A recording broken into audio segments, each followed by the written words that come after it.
국민의힘 한동훈 대표가 오늘 남은 당직 인선을 확정했습니다. 이른바 한동훈 체제를 마무리한 셈인데요. 그런데요, 오늘 한동훈 대표가 점심을 함께한 인물에 의미가 있습니다. 임기가 보장이 돼 있는 만큼 본인 판단에 의해서 사의 표명을 하지 않았으면은 이거를 뭐 당 대표의 비서실장이나 뭐 측근들이 익명으로 언론을 통해서 사퇴 압박을 하는 것보다는 직접 당사자를 만나서 설득을 했어야 된다. 하루 빨리 이 문제가 빨리 종결이 돼야지 이 문제를 갖고 당내에 무슨 갈등이 있는 것처럼 계속 비춰지는 거는 한동훈 후보의 그런 출범에 큰 도움이 되지 않는다.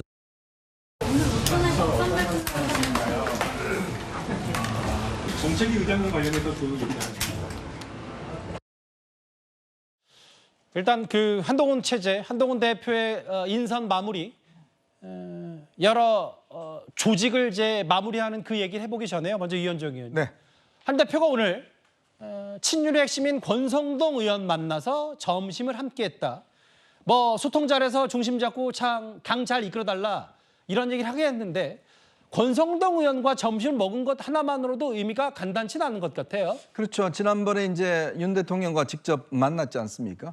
만났고 아마 이제 지금 오늘부터는 당에 있는 중진들을 잇따라서 만나는데 원래 예전 같으면 뭐 4선, 3선급들 쭉 한 뭐 10대 명 모아놓고 그런 방식으로 이제 뭐 상견례 정도 하는 것으로 이제 소통을 해왔는데 한동훈 대표 같은 경우는 이제 그런 방식의 소통은 이게 너무 형식적이다라고 해서 지금 3, 4모로 지금 쭉 이렇게 만나는 것 같습니다. 그 첫 번째 대상으로 일단 권성동 의원과 조경태 의원을 선정하는 것 자체가 저는 굉장히 의미가 있다고 봅니다. 아시겠지만 권성동 의원은 뭐 친윤의 자장격이지 않습니까? 예.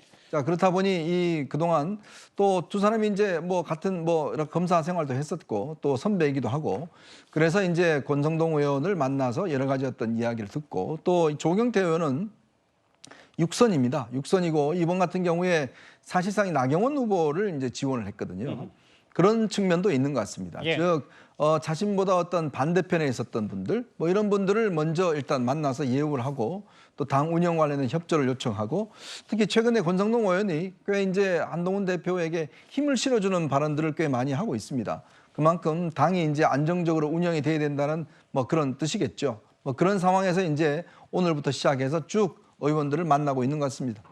그 소통 잘해서 중심 잡고 이끌어달라라고 얘기했고 이제 앞으로 한동훈 대표가 이제 중진 의원들 더 만나서 일정 이제 당내 봉합 뭐 이런 분위기도 앞으로 꽤 꾸려갈 겁니다. 그런데 한동훈 대표와 가까운 사람들을 통해서요 정책위의장 거취 논란을 두고 막전 마크가 좀 더 새롭게 알려진 게 있습니다.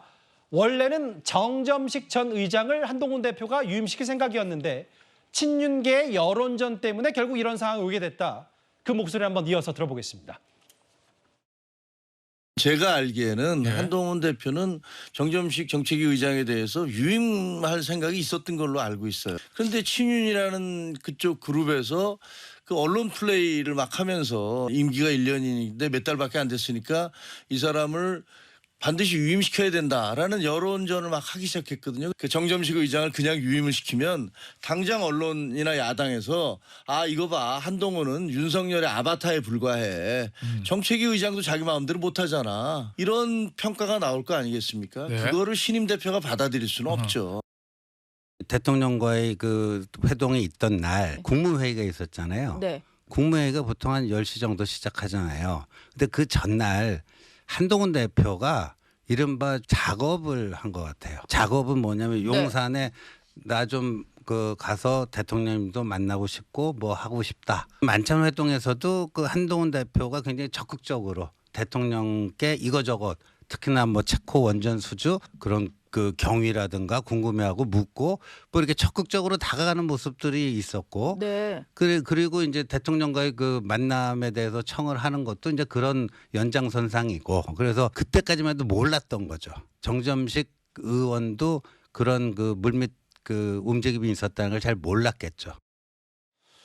김정혁, 신지호, 뭐 한동훈 대표와 가깝다면 가까운 인물들의 얘기를 쭉 들어봤는데 어쨌든 뭐 정책위장이 바뀌면서 한동훈 체제의 힘은 굳건해졌지만 뭐 짚을 건 짚어봐야 된다라는 취지를 얘기하면서 한동훈 대표가 처음에는 품고 가겠다. 정점식 정책위장 유임 생각이 있었는데 친윤계 여론전에 마음을 바꿨다. 결국은 친윤계 대통령과 조금은 생각이 다른 사람들이 여론전으로 뭔가 버티게 한 게 문제였다. 이렇게 들리는데 어떻게 받아들이세요? 저는 저 말이 지나서 듣는 얘기지만 신빙성이 있다고 생각합니다. 왜냐하면 사실 이번 정점식 정책위 의장의 거취를 둘러싼 논쟁이 정치권에서 계속 얘기했던 게 이렇게 정치권에서 정책위 의장 자리 하나를 갖고 이렇게 크게 다툰 적이 있던가, 예. 크게 이슈가 집중됐던 것이 있던가 이렇게 얘기하지 않았습니까? 왜냐하면 한동훈 대표도 사실 전당대회가 끝나고 나서 같이 러닝메이트 격으로 나갔던 최고위원 2명이 당선됐기 때문에 예. 뭔가 지도부 구성에 대한 고민은 없었을 겁니다. 걱정이나 이런 것들은. 왜냐하면 이준석 전 대표 시절 최고위 구성 때문에 뭔가 비대위 체제로 전환됐던 과거가 있었는데 2명을 당선시켰기 때문에 그럴 우려는 사라졌기 때문이죠. 예. 근데 전당대회 결과가 있고 난 뒤 24시간도 지나지 않아서 친윤계 최고위원인 김재원 의원과 김민전 의원이 뭔가 당대표의 그 권한이 주장이 뭔가 원내대표의 주장과 상충됐을 때 원내대표 의견을 따라야 된다는 그런 좀 이해하기 힘든 이야기들을 갑자기 펼쳤거든요. 그런 예. 것들을 들었을 때 뭔가 친윤 세력들이 이번 전당대회 결과를 고지고대로 받아들이지 않고 계속해서 뭔가 이런 최고위 그 4대 5냐 5대 4냐에 따라서 뭔가 공격을 할 수 있겠냐는 인식을 했을 거라고 봐요. 왜냐하면 또 정점식 의원이 뭐 여야의 공통된 평가가 좀 점잖은 분이다, 뭔가 편향되지 않은 분이다 이런 평가가 있었기 때문에 만약에 친윤계의 그런 그 공격적 발언이 없었다면은 아마 유임됐을 것이다라는 저 발언은 저는 신빙성이 있다고 들려집니다. 그럼 이현정 의원님, 이게 지금 김종혁 이제 신임 최고위원, 지명직 최고위원이 된 김종혁 위원의 말을 지금 와서 좀 보면 그럼 친윤계 입장에서는 정점식 정책위장 유임을 위해서 여론전을 폈지만 여론전도 한동훈 대표의 어쨌든 민심, 당심, 힘에 눌려서 뜻도 못 이뤘고 실제로 지금 당시에 친윤계 여론전이 있었다. 이걸 친한계가 얘기하면서 지금은 많이 더 이런 것 때문에 위축될 수밖에 없는 상황, 이런 건 아닌지 모르겠어요. 그러니까 저는 이제 소위 모르겠습니다. 누가 이게 어떤 계획을 짜는지는 모르겠지만 소위 친윤이라고 하는 분들이 짜고 있는 여러 가지 전략을 보면 이건 좀 제가 볼 때는 좀 이게 거의 B급 아닌가라는 그런 느낌들이 솔직히 들어요. 왜냐하면 이번에 사실은 원희룡 후보를 일단 마지막에 내세운 것도 그렇고 그다음에 이제 그 이후에 사실 이제 한동훈 대표가 63%라는 압도적인 어떤 이 표로 당선이 됐지 않습니까? 자, 그렇다면 이거를 본인들이 일단 수용을 해야 되는데 소위 이제 지난 선거 과정에서 아마 들어보셨겠지만 김옥균 프로젝트라는 게 나왔었지 않습니까? 그게 누가 나온지는 모르겠습니다만은 어쨌든 한동훈 대표가 당선이 되면 빨리 흔들어서 한동훈 대표를 끌어내리겠다. 이런 거였거든요. 제가 지난번 탑10에서도 소개했습니다만은 일부에서는 아예 고위당정을 없애버리겠다. 그리고 원내대표하고만 하겠다. 이런 이야기들이 심심치 않게 소위 친윤이라고 하는 분들과 일부에서 이야기 나왔단 말이에요. 자, 그런 상황에서 한동훈 대표 입장에서 보면 당연히 본인이 당선이 되고 난 다음에는 일괄사표 제출하고 그러면 사실 정정식 의원에 대해서 꽤 잘 알고 있습니다. 본인도. 그리고 또 본인도 유임할 생각이 처음에 있었습니다. 그런데 불구하고 나는 임기가 있는 사람이다. 그리고 바로 그 다음 날 2명의 최고위원이 이거 원내대표 의견 따라야 된다라는 이야기, 그리고 일체 지금 사표를 내지 않고 있는 분위기들, 이런 것들 보면서 이거 지금 잘못하면 최고위원회 5대 4를 4대 5로 이렇게 만들려고 하는 게 아니냐? 이제 그런 의심들이 싹트기 시작한 거예요. 그러면서 이게 단순히 지금 정정식 의장이 전 의장이 버틴 이유가 그냥 본인이 어떤 그냥 개인의 뜻이 아니라 이거는 뭔가 누군가에 의해서 어떤 이 자리를 고수하고 있는 게 아니냐, 이런 이제 의심들이 싹 튼 거죠. 그러면서 이런 경우에는 확실하게 일단 변화를 먼저 앞세우고 가야 되겠다. 그런 판단에서 일단 교체에 대한 어떤 의지가 굳어졌고 그 상황에서 바로 이제 한동훈 대표가 대통령 면담을 신청한 겁니다. 대통령 면담을 신청해서 자신의 뜻에 대해서 이제 대통령의 동의를 구하고 그 다음에 이제 인사를 하는 이런 절차를 밟아난 걸로 알고 있습니다. 일단 인선도 마무리했지만 앞으로 지난번 황우여 전 비대위원장 만났고 오늘 조경태, 권성동 당의 중진들 앞으로도 주호영, 권영사, 윤상현 등과 식사 정치 하면서 대표로서 좀 포용하겠다 이런 뜻도 밝혔는데요. 그리고 조금 전 국민의힘의 의원총회에서 신임 김상훈 정책위의장 내정자 만장일치로 추인이 됐습니다. 김상훈 우리 의원님께서는 저랑 그렇게 아주 가까운 개인적인 어떤 그런 우정을 나눌 기회는 없었고 전당대회에서도 저를 위해서 뛰시거나 그런 분은 아닌데요. 대단히 정책적으로 뛰어나신 분이고 안정감 있으신 분이고 우리 당에 굉장히 정책에 있어서는 내놓으려 할 만한 분이시거든요. 같이 해주십사 하고 간곡하게 제가 부탁을 드렸습니다. 김상훈 정책위 의장은 의총에서 만장일치로 박수로 추인을 했습니다. 더 이상 드릴 말씀은 없네요. 안에서 표결하자는 얘기는 안 나왔어요? 없었습니다. 전부 흔쾌히 박수로 추인을 했습니다. 정책위의장 만장일치 박수로 추인을 했다. 오랜만입니다, 김기문 부대변인. 이 애초에 뭐 정점식 정책위의장에서 바뀔 때, 뭐 교체를 두고 말들이 참 많았을 때 의원총회에서 누군가 친윤계가 또 반대해서 추인 안 될 수도 있다라는 취지의 몇몇 분들이 전망도 했는데 만장일치 박수면은 사실 뭐 압도적으로 이렇게 된 건데 이 분위기를 당내 분위기를 어떻게 보면 될까요? 어떻게 보면 그 당신과 민심 63%로 압도적인 표차로 한동훈 대표가 전대에서 이겼기 때문에 그렇다면 기회를 준 거 아닙니까? 기회를 줬다면 권한을 주고 그에 맞는 어떤 책임을 하는데 제가 볼 때는 정책위 의장의 자리가 의미가 없다는 게 아니라 시간이 지체되면서 본의 아니게 더 어떤 그런 자리의 의미가 커졌습니다.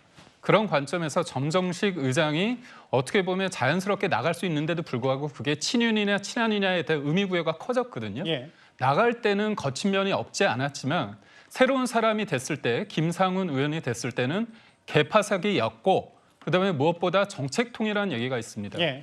특히 이제 친윤으로 분류되는 김재원 최고 같은 경우도 적임자라고 얘기를 했습니다. 그런 흐름상 그리고 무엇보다도 인선 과정에서 대통령과 한동훈 대표가 만나서 일정 부분 어떤 조율한 부분이 없지 않아 있다고 저는 보고 있거든요.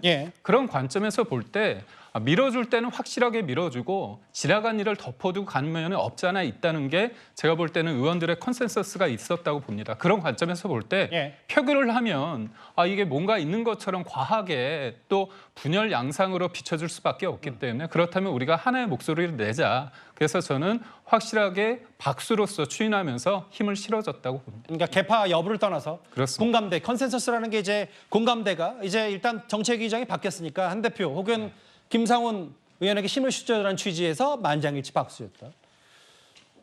정책위의장 말도 많고 지난주 내내 탈도 많았습니다. 일단 이렇게 일단락이 되면서 한동훈 체제에 힘이 실리는 건 분명하고요. 한 대표가 그에 앞서서 전략기획부총장과 지명직 최고위원회 각각 이 사람을 선임했습니다. 화면을 만나보겠습니다. 지명직 최고위원으로 김종혁 현 조직부총장을 선임하려고 합니다. 그 협의를 이따가 드리려고 하고요. 협의 대상은 아닙니다만 말씀드리면 수석 대변인으로서는 곽규택 의원과 한지아 의원을 선임하고자 합니다. 전략부총장으로는 신지호 전 의원을 선임하고자 합니다. 조직부총장으로 정성국 의원을 선임하고자 합니다. 한동훈 대표가 우리 당을 어떻게 끌고 갈 거냐에 대해서 두 개의 방향이 있다고 저는 봅니다. 하나는 화합과 통합이냐 아니면 변화냐. 일단은 두 번 지명하는 걸 보면서 통합 화합보다는 변화에 방점을 두지 않았나. 전당대회 상대 후보였던 윤상현 의원은 변화에 방점을 뒀다. 그 강성필 부위원장님 여기 보면 오늘 신지호 부총장 그리고 김정혁 최고위원 예상이 됐지만 이제 공식 지명 이제 자리를 하나씩 다 꿰차면서 친정 체제가 구축됐다. 이렇게 되면 한동훈 대표 이제 앞으로 본인의 정치색을 확실히 입힐 그런 조직 다 마련이 된 셈입니다. 한동훈 대표가 어쨌든 간에 이 당직을 인선을 하면서 어느 정도는 본인의 리더십으로 당을 이끌 수 있는 구조는 만들어놨다라고 생각을 합니다. 다만 이제 이걸 유의해야 될 것 같습니다. 지도부에 있어서는 친윤 세력을 영입을 하지 못한다고 하더라도 이 핵심 당직과 관련해 가지고는 친윤 세력을 좀 포용하는 듯한 그렇게 탕평 인사를 하는 것이 본인이 앞으로 당을 이끌어가는데 상당히 도움이 될 것이다. 왜냐하면 이게 막상 아무리 친윤이라고 하더라도요. 지도부 활동을 같이 하고 또 오래 하고 그런 과정에서 또 야당과 또 이렇게 견제를 하고 싸우는 그런 과정 속에서 사실 한동훈 대표가 제대로 된 리더십만 보여준다고 하면 그 친윤 핵심 당직자가 결국에는 한동훈 당대표의 사람이 되는 것이고 그렇게 당내에 한동훈의 세력이 넓혀져 가는 것이거든요. 그리고 본인이 개파 안 만든다고 하셨는데 개파는요. 본인이 만들기 싫어도 자연스럽게 만들어질 수가 있고 그게 또 나쁜 거 아닙니다. 그러니까 개파 간에 싸움을 하니까 그게 국민들이 안 좋게 보는 것이기 때문에 오히려 주류와 비주류가 서로 견제를 하는 그런 좋은 면도 있기 때문에 이런 점을 유념하면 될 것 같습니다. 지명직 최고위원회 김종혁, 전략기획부총장 신지호, 정성국 조직부총장. 일단 이렇게 되니까 뭐 아까 김기웅 부대변인께서도 말씀하셨다시피 한 대표에게 힘을 확실히 실어주고 이제부터 앞으로 정치색 혹은 본인에 대한 책임 이제 앞으로 어떻게 끌고 가할지는 한 대표 본인 스스로가 결정을 지어야 되겠죠. 내부 교통전은 어느 정도 끝났으니까. 그런데 이현정 의원님 오늘 한동훈 대표 스스로 혹은 국민의힘 내부에서 좀 눈에 띄는 게 있었는데 인재 영입을 상설화하겠다. 중도층 겨냥하겠다. 이 얘기 어떻게 받아들이시면 됩니까? 예전에 이제 보수라 그러면 일단 유능하다는 거, 또 뭐 품위가 있다는 거, 뭐 이런 것들로 이제 상징화되어 왔어요. 근데 어느 순간에 가서는 이 보수가 별로 그렇게 유능하지 않다. 뭐 이런 것들이 이제 이미지가 고착이 되어 나가는 것 같습니다.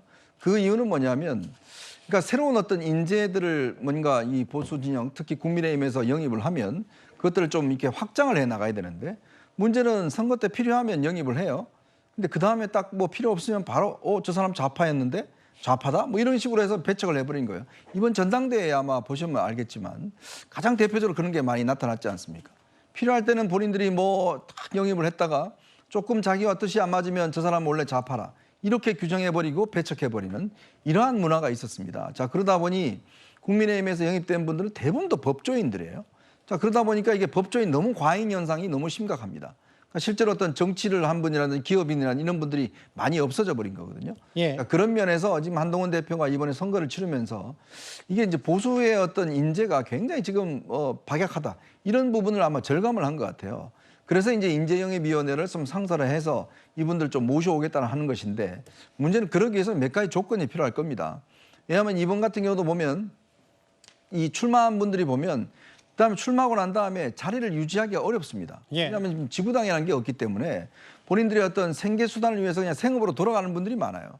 그러려면 정치를 꾸준히 하려면 지구당이라든지 또 후원금이라든지 이런 게 있어야 되는데 이제 그거에는 기반이 없죠. 두 번째로는 이 사람들 영입해 와도 그다음에 뭐 좀 필요 없으면 그냥 외면해 버린다든지 이런 경우가 꽤 있습니다. 그러니까 그런 것들을 당에서 담보해 줄 수 있는 게 필요해요. 왜냐하면 지난번에 총선 전에 소위 영입했던 분들 지금 사라진 분들이 꽤 많습니다. 그런 분들도 안 챙기면서 새로 영입해서 인물들을 영입할 수 있겠습니까?